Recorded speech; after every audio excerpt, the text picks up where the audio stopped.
Hi everyone, welcome to Labaik Bongcha.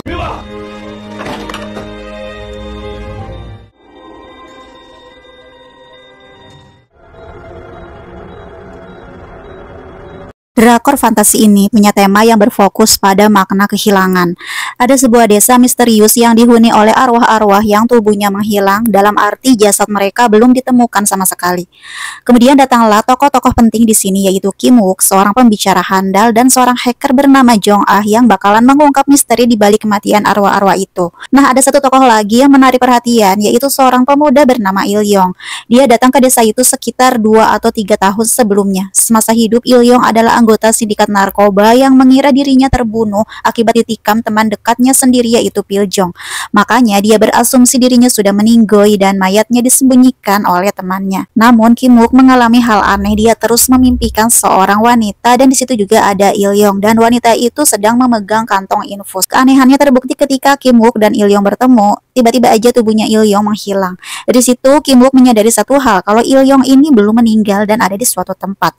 Kim Wook langsung berlari dan minta Il Yong untuk bertahan. Dia masuk ke sebuah rumah. Di salah satu ruangan itu ada tubuhnya Il Yong terbaring tidak berdaya. Dengan alat medis ditambah bunyi monitor yang nyaring, menandakan bahwa si Il Yong ini sedang sekarat dan menghadapi kematian segera.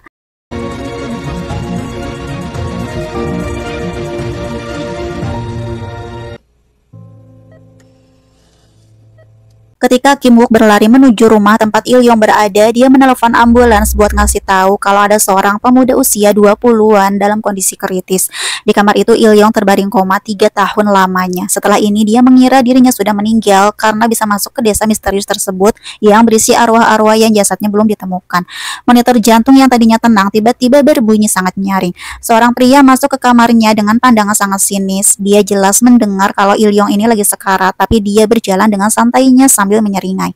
Kemudian dia berkata, "Dasar berandal, aku tidak bisa membiarkanmu meninggalkan dunia seperti ini." Kemudian dengan panik, Kim Wook masuk dan langsung menghampiri Il Yong sambil mengguncang-guncang badannya supaya bangun. Pria itu cukup terkejut dan bertanya, apakah Kim Wook mengenal Il Yong? Kim Wook menoleh lalu memperhatikan si pria dan dia ingat pernah melihatnya. Kim Wook bertanya dengan kasar apa yang pria itu lakukan kepada Il Yong. Sayangnya si pria juga punya banyak pertanyaan kepada Kim Wook. Namun sekarang dia harus menyelamatkan Il Yong terlebih dahulu.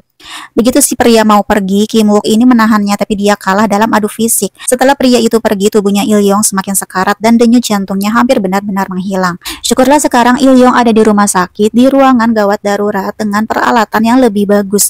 Nampak sekali kondisinya ini mulai stabil walaupun dia masih dalam keadaan koma. Kim Wook duduk di sampingnya mengajak Il Yong bicara. Katanya Il Yong lah yang menemukannya dan membawanya ke desa misterius itu. Bahkan Il Yong juga muncul di mimpinya. Kemudian Il Yong membuatnya mengalami banyak kesulitan. Jadi Il Yong ini harus bangun untuk menebusnya. Dia akan membuat Il Yong membayar kembali dengan bunga. Jadi Kim Wook sangat berharap Il Yong segera bangun. Sekarang sudah sepekan berlalu dan Kim Wook masih stay mengajak Il Yong mengobrol. Sesayang itu Kim Wook ini pada Il Yong udah ngerasa seperti abang dan adik. Namun apa daya, Il Yong masih betah tidur dan belum menunjukkan tanda-tanda bakalan bangun. Begitu dia pergi, rupanya tangan Il Yong sedikit ada pergerakan, guys. Benar saja, ternyata Il Yong ini sudah siuman dari koma tapi belum 100%. Waktu Kim Wook memanggil-manggilnya, Il Yong ini malah tidur lagi. Dokter bilang beberapa hari ke depan Il Yong bakalan lebih sering tidur daripada bangun. Tapi dia memang sadar dan perlahan seluruh indera keenamnya juga bakalan kembali. Kim Wook sangat gembira mendengar penjelasan dari dokter dan langsung membungkuk mengucapkan terima kasih. Di luar juga Kim Wook langsung memeluk temannya sebagai ungkapan rasa bahagianya mendengar kalau si Il Yong ini sudah sadar.